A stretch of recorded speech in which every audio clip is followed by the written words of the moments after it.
Hey guys, it's MC Fix-It here. I got the Creality Filament Dryer Box 2.0 and I'm going to do a little review on it for you today. It does allow for one tray and I'm going to be using PETG. You can see I've used this for a while and this has sat out in my room for multiple months where I print, and it probably needs to be a little bit dried out before it goes into my printer. So we'll go ahead and test it today.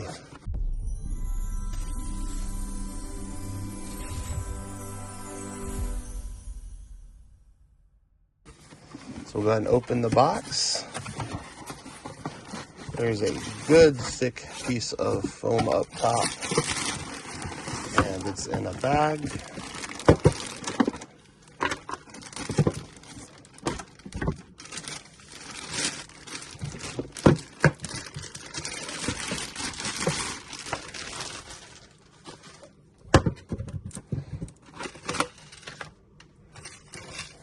Do not eat, dispose of properly. So go ahead and take some time to read over the instruction manual to make sure you know exactly how to use it and how you want it to go. And it is pretty simple. It's just literally a page. So just a couple directions right there. So does it come with a cable here? And so we are going to go ahead and plug that into an outlet. I'm sure if you bought it for other countries, they would have different plugs.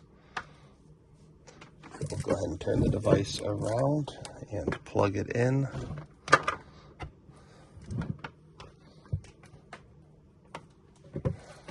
So once you've plugged it in, I'm going to go ahead and take off this plastic wrap. This is probably just so it does not get scratched in shipping.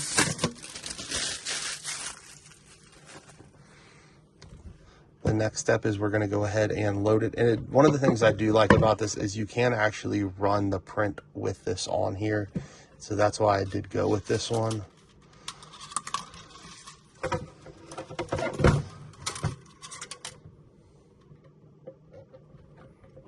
So you're going to go ahead and feed that in and through. Obviously, if you don't want this, you can go ahead and cap it off, but I'm going to use it. You have an on-off switch on the back. You'll want to go ahead and flip that on. You'll hear a little bit of a motor, and it will show you what you're sitting at wise for humidity, and the dial adjusts how long you want it to go. So you do have a couple selections as you press the button. One of them is like how long you want it to go. So one of the features that is nice, it does show you for a lot of different types of plastic what temperature setting it should be at. And then it'll also take care of the humidity as well. And so like I have a PETG should be 65, but if I'm using PLA, it should be 50. And you can see with the rest of them. And it also shows you how many hours. So like PLA is double the time as PETG. One of them's what the temperature you want it to be set at. And it'll let you put it all the way up to 65 degrees Celsius and down to 45 degrees Celsius. And so I'm going to put that at, because it's PETG, it says 65 degrees. And it says it needs to be in for about 2 hours.